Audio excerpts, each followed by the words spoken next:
Thinking of buying a house and want a really low interest rate? Owning has a special for home purchases, where Owning pays all your closing costs, and the rate in APR is an unheard of 1 3/4% for a 15-year fixed mortgage with 20% down. This is the craziest low rate for a mortgage with no closing costs that Owning has ever done. 1 3/4% rate in APR. Heck, we're almost paying you to live in a new house. Call 833-2-OWNING or go to owning.com to see if you qualify for this crazy low 1 3/4% rate. That's a fixed rate loan at 1 3/4% with no closing costs. Call 833-2-OWNING now, because 1 3/4 could go away at any time. NMLS 2611, licensed by the Department of Financial Protection and Innovation under the California Residential Mortgage Lending Act, subject to credit approval. Offer assumes the use of Lender's Choice escrow and title services. Call 833-858-0066 for terms and conditions. That's 833-2-OWNING or owning.com. 833-2-OWNING or owning.com. Figgy, let's hit him big time. Houston, let's get in the loop. You all have great pulse of the city, and I really love listening to your show. With John Lopez and Landry Locker. You're in the loop on Houston's sports leader. Sports Radio 610. Could Cal ever do this? We'll talk about it here on In the Loop, Sports Radio 610. Cody Stutz in for Landry Locker. John Lopez in his normal spot, Figgy Fig, where he always is. What are you doing here? They just let me in still. It's realignment, baby. Yeah, exactly. It's realignment, baby. Exactly. It's a power play. Exactly. I'm Nebraska coming back to the Big 12. Exactly.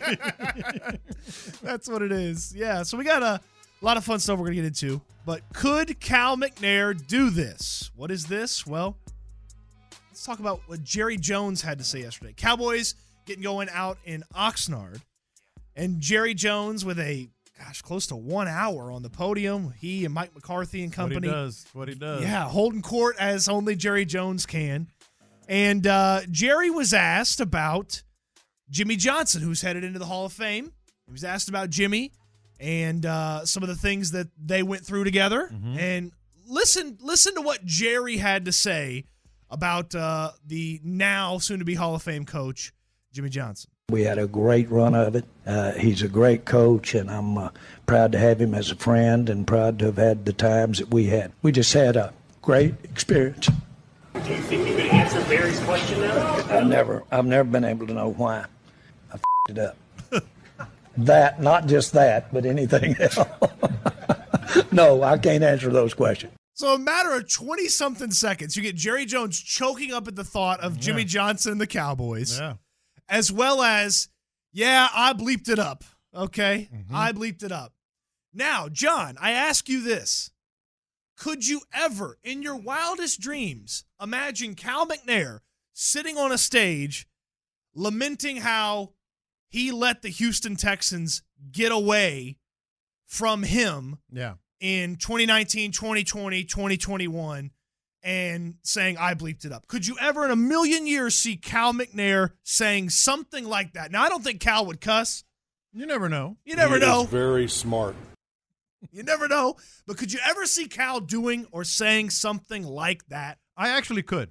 And the reason is I think what we all expect here is a complete crash and burn from the Texans and then rebuild and get better and hopefully, in the not so distant future, become what we're accustomed to, a contending team, and maybe even more than that. Sure. So and they are crashing and burning right before our eyes. I mean, I know there's a new. Have they hit the ground yet, or is it still like on the way down? That's the question. Because Nick Caserio, I have confidence in his abilities. I don't know how much confidence I have in his autonomy. I think Jack Easterby is there, and we've talked about that. We won't get into too much of that right now, but. And by the way, we are definitely going to get into the realignment that we talked about here at the beginning. It's a monstrous story. It affects so many of our listeners. We'll be doing a lot of that today. But this was Jerry Jones talking about it, and the question is, do you ever see him doing it? Yes, I do. And the reason is, I don't think they've hit rock bottom yet. Ooh, I don't. I think because so many fans are bailing. So many tickets are going unsold. Jack Easterby is still here. I don't think Nick Caserio still has total autonomy, which he should, but he doesn't, in my view. And I feel like once they do hit rock bottom, he's going to have a come-to-Jesus moment, no pun intended, with himself. The problem may have been too many come-to-Jesus moments right now. Yeah, no pun intended. I was so blessed. And at that point, he's going to have to cut bait with Jack Easterby. There will be a moment where he'll have to cut bait with Jack Easterby. And then that's when he might reluctantly admit, wasn't a good decision. When you think back to what J.J. Watt said after Bill O'Brien was gone, the opportunity for the fan base to be on the same page, and really when you interpret what J.J.'s saying is, you can root for the team with no issues now. Ultimately, you couldn't. Right. Jack Easterby's handprints were all over everything. Deshaun Watson's situation fell apart.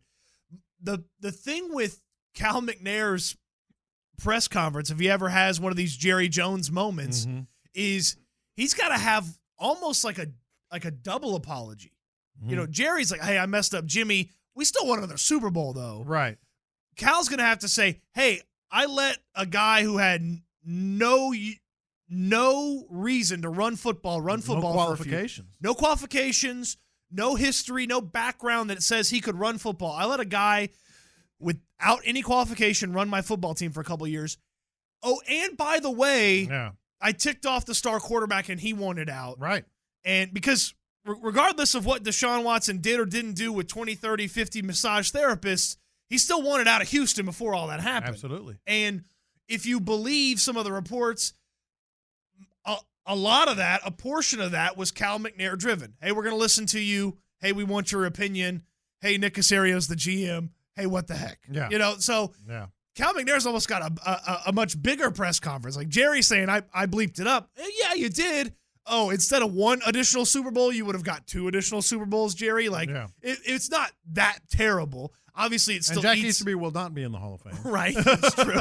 That's true. Obviously, it still eats at Jerry to this day. It's got to be when the fog clears and Cal McNair sees all this, it's got to be, oh, yeah, I kind of bleeped that up, didn't I? Twice. Yeah. I kind of double bleeped that up. No, it does. I think there will be that moment because I used this term yesterday with Clint Sterner on the show when I was on with him talking about college football. There's never a revolution until the people go hungry. I like that's an old saying. You've heard me say it before. I like it. I think it's very accurate. The revolution is in its infantile stage. Revolution in air quotes. The revolution is in its infantile stage right now with Texans fans, and really, kind of just in the building even. I mean, we've seen so many people fired. We've seen how difficult they've made life for people in that building. They're still looking for warm bodies to fill the front office, in everything from marketing to football and everything else, and they're getting spurned by a lot of candidates. We've heard that. There was a candidate for a very high-level position that said, no, thank you, not as long as that dude is there. We've heard reports of general manager candidates who said, no, thank you, and it turned to Nick Caserio. They hired a coach and never been a coordinator. I mean, there were coaches out there. Even the guys that are in the building are here because of the perception and the issues with the organization. Right. So it's just kind of as dire as it sounds right now, and it seems, and everything we're hearing with, like I said, with tickets and everything else, it's not rock bottom yet. But you say something interesting about Cal, how you could see him saying this. I don't know if many Texans fans necessarily would agree with you, and that they maybe don't believe that Cal McNair would be capable of something like what Jerry Jones said, where I've never been able to know why I bleeped it up talking about Jimmy Johnson and basically forcing him out. Because the perception probably of Cal right now, all-time low, along with the perception of his team probably at an all-time low. Right. And your typical Texan fan probably looks at this like, well, he's a billionaire who got controlled by Jack Easterby. He got duped by Jack Easterby. Mind games. My response to that would be, there's a lot of billionaires sitting around who got duped. Yeah. They don't like to admit it, but eventually they do. You think Bernie Madoff just tricked a bunch of poor people? Now, Bernie Madoff tricked a bunch of rich people, okay? And then he went to jail for it. It's okay to get duped. Everybody gets duped. I've been duped. Yeah. Everybody gets duped. People really can identify with you when you realize you've been duped. So if Cal McNair ever stands up on the podium or sits down at the table with the microphone in front of his face and says, I messed this up. Right. Jack Easterby shouldn't have run the team. I shouldn't have lied to Deshaun Watson if that's indeed what happened. Mm-hmm. If he says that, there's a lot of goodwill that he could buy back. Well, bingo, because what I'm saying is I don't think he'll ever want to say any of those things. Sure. I think he's going to finally reach a point where he knows he has to say those things. For what reason? Well, because of what we're just talking about. How do you gain how do you start gaining fans back? How do you start gaining confidence around the league back? How do you start gaining confidence in your own building back? By saying those things publicly. He won't want to. Of course, nobody ever wants to make a big, tail between the legs apology. No. I feel like he's going to realize I have to do this, If it gets to, when is that point? That's the scary question. Yeah. Because is that press conference at the end of the 2021 season? So, early part of 2022? Is that 2023? Like, what's the lead time on if you could see Cal McNair saying something like Jerry Jones said, which is, hey, we had a great time with Jimmy. I bleeped it up. What's the time frame on when he could say something like that? Like, best case scenario is 2022. He's standing out there. He's like, yes, Nick's the guy. He's calling all the shots. Jack's out. Yes. Okay. He's out of here, full steam ahead with Nick's vision. And you know what? If in a couple of years Nick's vision ain't right, we'll get a new guy in there. Yeah. No, that's best case scenario. I think worst case scenario is it takes them a long time to realize this, because this is going to be just a total rebuild. They have acknowledged, the general manager has flat out acknowledged it publicly, said this is a startup. So worst case scenario is they like, okay, we'll just chalk this one up to the first year of a rebuild. Let's go again next year, run it back with everybody still here. And then they're still bad. And then finally there's going to come a moment, whether it's in 2022 or 2023, where he says, all right, this didn't work and everybody was right, and I was wrong. Right now he's saying, Jack, you're right, I'm with you, and everyone else is wrong. Have you ever see? This is a kind of a loaded question, because I don't feel like startup culture was around when you were climbing the ranks. You've never necessarily been at like a startup necessarily. The National. I didn't take it. Oh, okay, good. Probably good idea, because I've never heard of it. For those who don't know, when I was a columnist at the Chronicle, there was a sports-centric weekly, or was it a daily? It was a daily. Okay. Sports-centric weekly. Who was the guy from Sports Illustrated that was going to be the big cheese? And I'll think of it in a second. But he called me and said, hey, we're looking for columnists. Would you be interested? I actually went up for an interview. Oh, okay. So we got pretty close here. Yeah. And did the Cron bosses know about this? Yeah, I did. They had to put the full press on you? I talked to him. We can't lose John. Nobody else knows anything about the Olympics. And so I actually interviewed and all that stuff. And then when I left, I just had a bad feeling. I was like, yeah, they got a lot of money now. Uh-huh. They had a Mexican investor, a guy, real rich dude in Mexico. And that sounds totally secure. No, he was like legit. Okay, I got you. Yeah, no, he was legit. I did my research. But when I left, I'm like, not quite for me. I don't know if I want to get with a startup when I got this 3 kids at home and yeah, all this other stuff. Probably a wise move for you. Yeah, probably a wise move for you. And then those people turned into The Athletic. No, I'm just kidding. Oh no, I'm just kidding. But yeah, that startup life, Frank DeFord. Gotcha. Yeah, Frank gotcha. DeFord. Yeah, that's that startup life that you talk about. That basically what this Texans organization is right now. Sometimes there's some benefits. There's like some weird perks, and then there's like, hey, we don't have toilet paper. Like, hey, the fridge is stocked full of energy drinks, but there's no toilet paper in the bathroom. Who does that? Can we adjust things here a little bit? Who does like, that? Hey, the culture minister over here has got everything he needs, and everyone's got a personalized Bible. We don't have any wide receivers. Exactly. Can we fix that a little bit? How about the wide receivers? Yeah, exactly. All right, so we talked a little bit about Jack Easterby, and I have a question about Jack Easterby. What would Jack Easterby redemption look like? Because maybe Cal McNair doesn't need to have that sit down, air it out, I'm sorry press conference. maybe it's old Jackie Boy. That's next here. Before I answer that question, let me take it away. Live from the Twin Peaks studios, Sports Radio 610 presents In the Loop with John Lopez and Landry Locker. Landry Locker out today. Cody Stutes in for him. John Lopez in normal spot. Figgy's here as well. Cody. 20 minutes from now. Ooh, John. Somebody already tweeted that at me. They tweeted that. Ooh, John. For the life of me, could not tell you what you said that brought that up. I have no idea. I don't know. No idea. Probably food or something. Yeah, more than likely, yeah. Ooh, John. Hey, Cody's looking pretty svelte right now. Well, I've been in the gym a little bit. I don't want to brag, but I was in the there's like a section that has like all the sinks and stuff like that, and they have like the hair, the dryers, and it's all mirrors in there. Yeah. And so nobody was in the locker room, so I was like, all right, let's go take a little inventory of how everything's looking. And then one of the guys that works there walks in and was just like, I'll come back.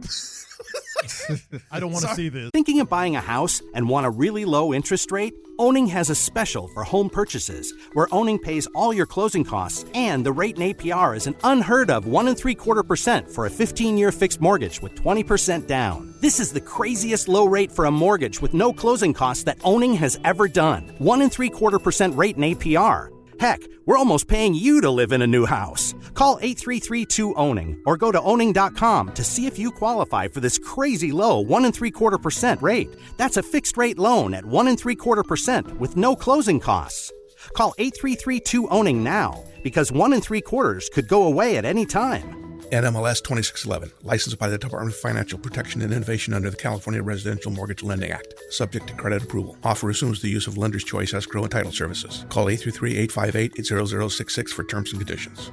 That's 833-2-OWNING or owning.com. 833-2-OWNING or owning.com. I was like, sorry, don't mind me. Don't mind me.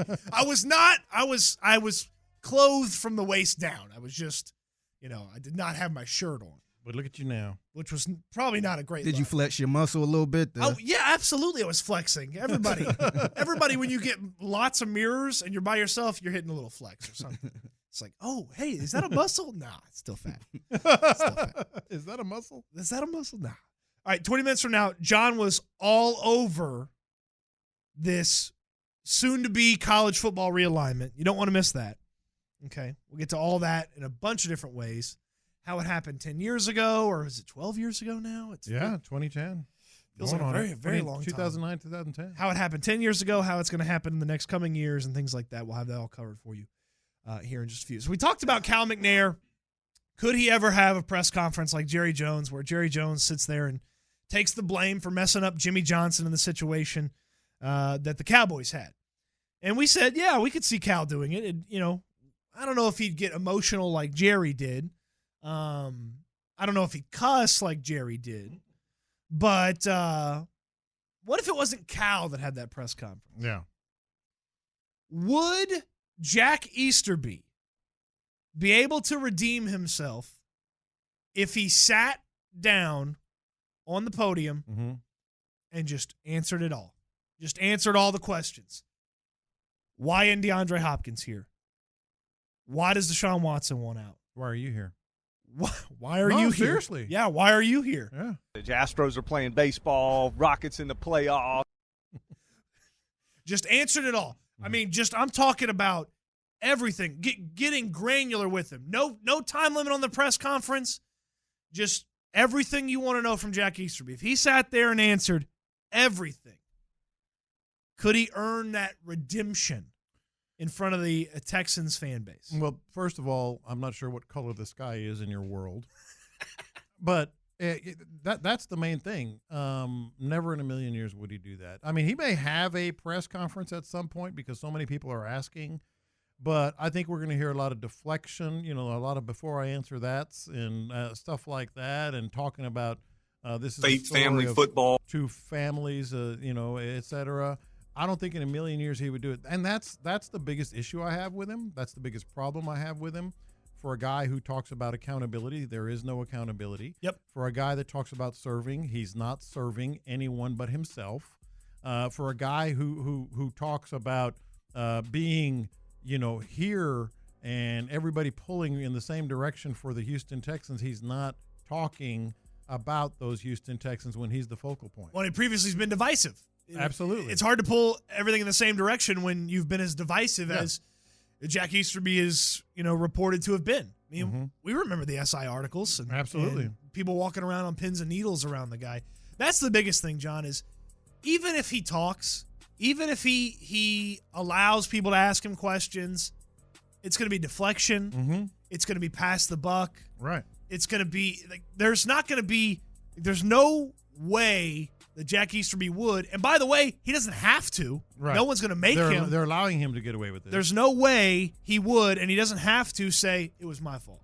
Yeah. And really, like when Cal McNair walks into the building at NRG Stadium, when the players walk into the building at NRG Stadium, when Matt Bazergan walks into the who do they think messed things up? Does everybody? Why are they here? Does everybody just walk in and think this was all Bill O'Brien's fault? So we're glad he's in Tuscaloosa. That cannot be the case. There's just no way that that's the case. That everyone just thinks, okay, well, Bill was the problem for so much of this. That's just not. I don't believe that. No one does. And again, it goes back to let's look at the context here. It's more than clues. It's actual context of people. Moving on of what people are saying, including players, including mega stars like JJ and Andre, people like from Jamie Roots on down, Amy Palcic and everybody else. This is not all coincidence, and yet there's no accountability at all. I mean, we're really talking about a scenario with this team that is not one that is real fun for most Texans fans. Any Texans fans. I mean, maybe you're just a draft Nick and you love that they're about to have 3 first-round picks next year. Maybe. Okay. But even then,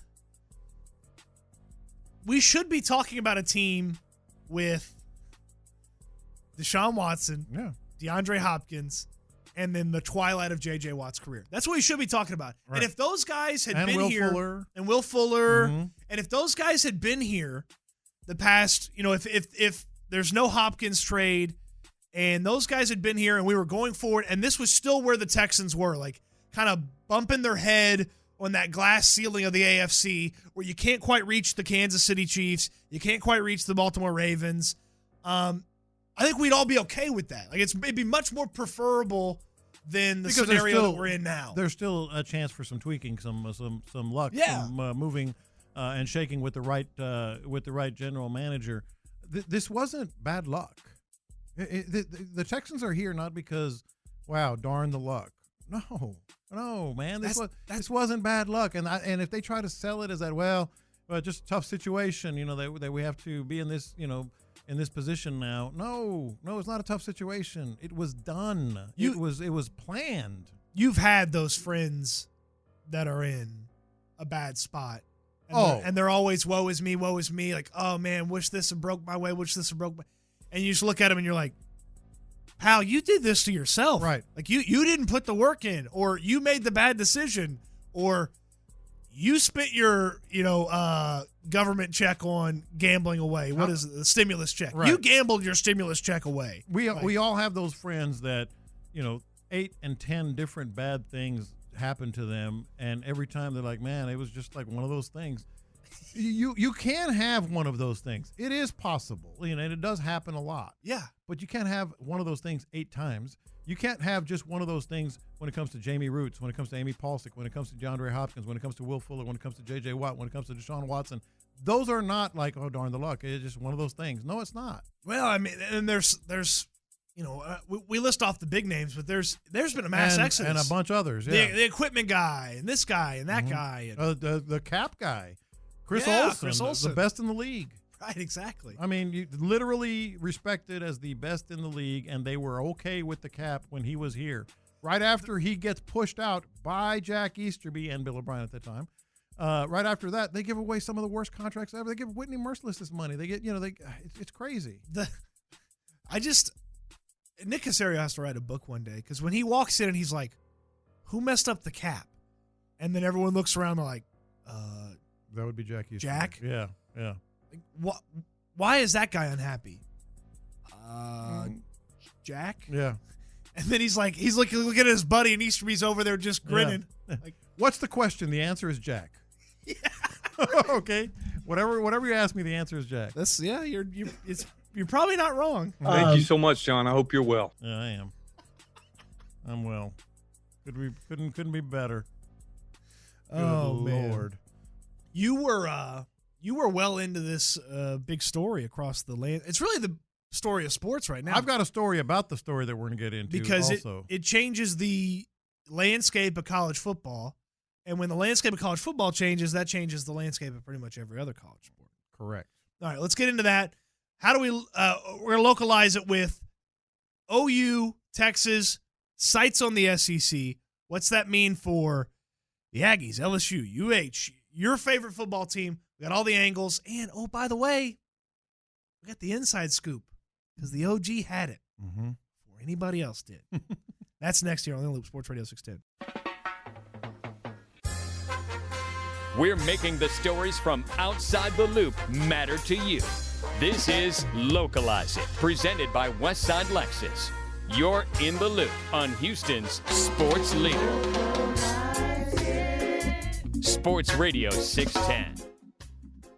Cody Stutz in for Landry Locker. John Lopez in his normal spot. Thank you, Fig. I'm here for you. Here, as he always is. You were almost here for all of us with the big story yesterday. Yeah, we'll get to that. You'll never believe me, but. Exactly. So it was quite the. I mean, it hadn't even been 24 hours yet. No. And it's a mix of panic, excitement, and worry amongst most of college football as the wonderful thing that is college football realignment has struck us yet again.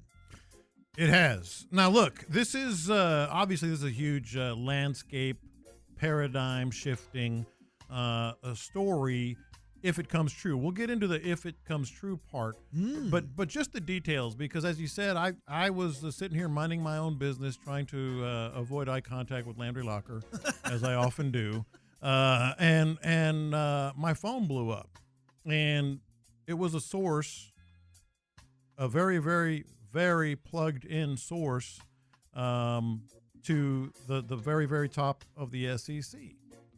And I started digging in, and Brent Zwerneman from the Chronicle posted his story. I got a lot more details. No offense, obviously. I mean, just. Oh, did you hear that newspaper flex, Figgy? Did you hear that? I'm just saying, my guy was about as close to being in the room as possible. So here's the back. Let's do the backdrop first, and then I think we have some. Wait, does Tom Herman believe you though? I had a pretty good source on that too. I think I was proved right. Yeah. Exactly. So here's the backdrop. About a month and a half ago or thereabouts, the University of Texas, not Oklahoma at this point, the University of Texas reached out to the SEC. And what I was told, and I'm going to paraphrase some of this, I was told that Texas, over the last, the course of the last several years, but they've come to the absolute realization recently, the Big 12 is not going to last. Correct. The Big 12 will not survive in the current college football landscape. Now, previously, as far back as 2009, Texas was playing footsie with the Pac-12 because of culture and all these other things, and obviously competitiveness and so-called minor sports and all that. So Texas realized, after seeing what A&M has done in the SEC, yeah, this is the league. And so couple that with happening at the same time, and the reason it's taking off so quickly right now is the NCAA at the same time has lost all power. Correct. Yeah. They can say what they want, that they're the arbiter and they're in charge of all things intercollegiate. They're not anymore. Once they reneged and finally allowed this NIL, which everybody's going to see those letters. If you don't know, it stands for name, image, likeness. Players all over the country, anyone, not just football, not just basketball, women in golf at the collegiate level or tennis or whatever. Anyone can profit now individually on their own name, image, and likeness. And what the Longhorn brass has found out and realized very, very quickly is that they're really, really profitable in the SEC, and that's a recruiting tool.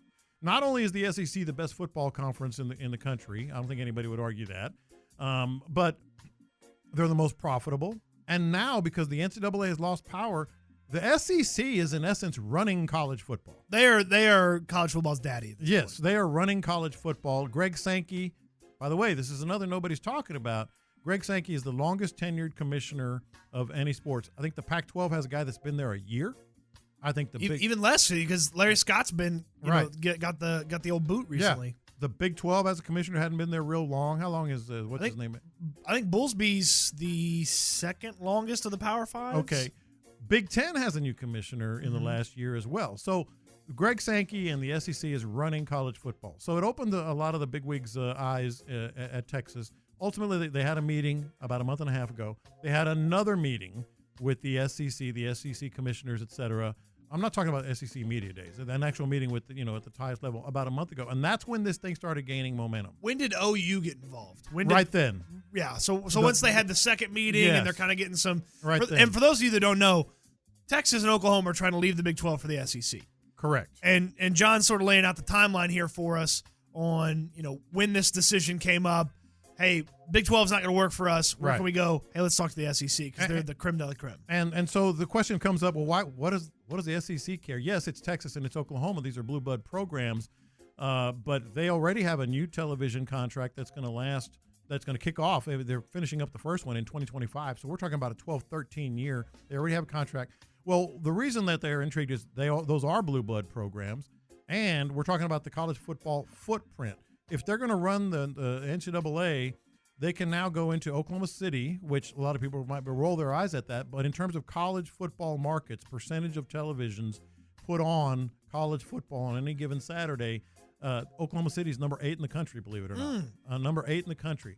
Then you have A&M kind of with a good stronghold on Texas, on the Houston, Austin, San Antonio markets, Dallas. Well, what would those markets do if you have Texas and Oklahoma as well? Then you have not only Oklahoma City, you have Texas. You're going west. You're going into the Midwest. They would expand their footprint, and in a very short time, the NCAA would actually be replaced by the SEC, and they control. That would be a 16-team conference, so they control 4 16-team or I've heard 4 20-team conferences ultimately, and there's your super PAC. There's your super. There's your Division I. Yes. New Power 5. It turns into a Power 4. Correct. There it is. And then just some other details that I spent about an hour ultimately on the phone with my guy, and I was getting. We now know it's a man. It is a man. John has only given us a couple of clues. I was basically getting the minutes of this last organization. So then they said this, and then they broke for lunch. They were wearing a brown suit. That guy had a turkey club. Exactly. Texas Tech and Oklahoma State will not be included. They're screwed. Yeah. They will not be included. I'm a proud Red Raider, but we're in trouble. Start looking west. And that leads to the but wait question. But wait, I thought Oklahoma and Oklahoma State were a package deal because of the Oklahoma legislature, et cetera, et cetera. Not anymore. And that doesn't have the weight that it does. What about Texas Tech and Baylor with all, wouldn't they have a say in this politically? The answer to that is absolutely yes. Sure. That could be one of the breaking points because we'll get into more detail on this, on why about a year and a half from now, there will be a very, very important day in this thing. And then the NIL. All right. Well, I just talked about name, image, likeness. Texas and Oklahoma realize after they've seen the Alabama quarterback, according to Nick Saban just 2 days ago, is pushing 7 figures on profiting contracts from his name, image, and likeness. Dude hadn't started a game yet. Right. Yeah. Total unknown. Yeah.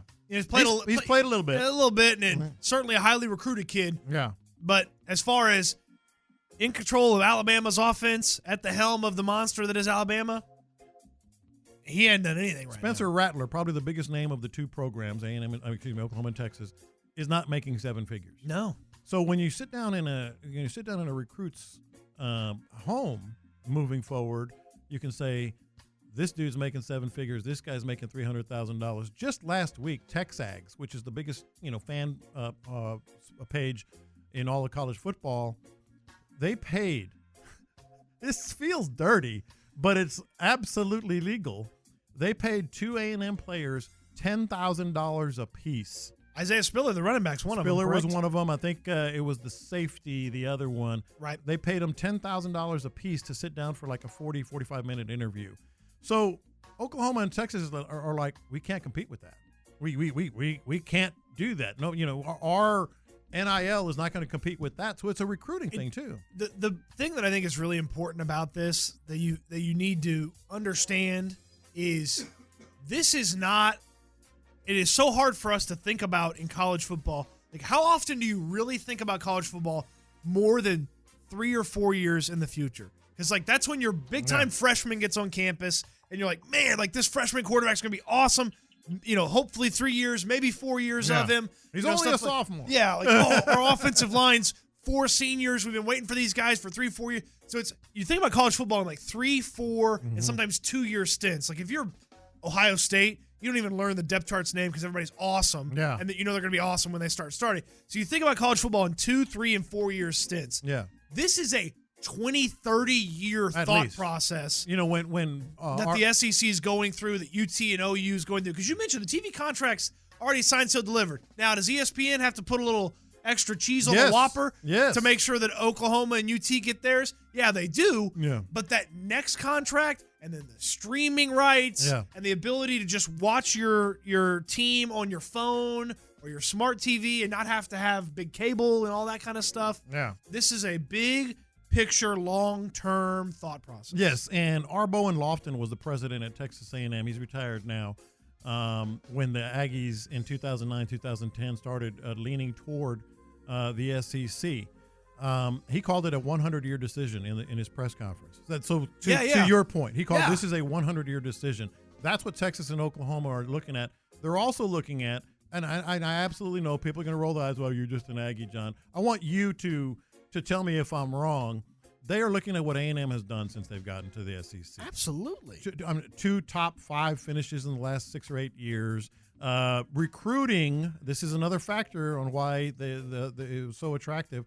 Players from Florida, Pennsylvania, New Jersey. I'm just going off the top of my head of players that I know have committed recently. California. They have a national presence recruiting. Here's something that the SEC brings to the table that is not available to any other conference. Okay?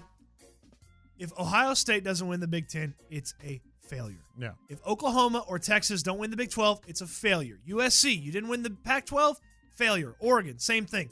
Clemson, Miami, North Carolina. You know who was pretty happy with how their season ended last year? Texas A&M. Did they win the SEC? Yeah. Did they win their division? No. 9-1 in the Orange Bowl. You know who was pretty pumped about how their season went last year? Both the Mississippi schools. Yeah. They won 6 games each. Yeah. Like Mike Leach and Lane Kiffin are their coaches, and they were like, you know what? We only won 6 games. I'm kind of pumped. Yeah. The SEC is a place where you can go, you can play good football, and you can have non-championship seasons and still be like, you know what? Pretty good season. Let's go get some donations off of this pretty good season. And oh, by the way, if you do compete for a championship, you're probably one of the best college football teams in the past 15, 20 years. And money. Yeah, that's the big thing here. Money. A&M's made more money than they've ever made. Yep. Not just the recruiting, not just the top 5 finishes. They're going to be a top 5 team going into this year. They have a Heisman Trophy winner. They have this presence nationally recruiting. They were able to lure Jimbo Fisher. Would Jimbo Fisher have come to the Big 12? No. He wouldn't have come to the Big 12. No. So all that stuff has raised their eyes, and beyond that, it also has people thinking, all right, well, can this happen? We'll get into the can this happen in a bit. But Arbo and Lofton. Yeah, let's take a little walk through history here. Yeah. Let's take a little walk through history. Arbo and Lofton did a big podcast called Inside the 100-Year Decision with Brian Beckham. And he talked about how way back in the day, 10 years or so now, over 10 years, that, hey, the Horns, they wanted out back then. Bill and I in private were talking about it. I said, Bill, I'm hearing rumors that you're in conversation with the PAC about moving Texas A&M and Texas to the PAC. I can't tell you about that right now, but don't worry. Whatever happens, we'll take care of you. It took a great deal of self-control not to react inappropriately to that. The bill he mentions was Bill Powers. Yeah, the Texas president. So what he's saying there is like, okay, this is kind of pushing us to the SEC. The Texas president says, "Don't worry, we got you." He's like, no, we got ourselves. The audacity, the audacity of the University of Texas president to go negotiate on behalf of Texas A&M is just incredible. It's incredible. And this happened 10, 11, 12 years ago when they were still in the thick of things, like playing each other. Exactly. Like this is like, come on, what are you doing? That's great audio. Yeah. That's a pull behind the curtain, a look behind the curtain that we've never really heard before. I mean, that would be, I'm trying to think of that'd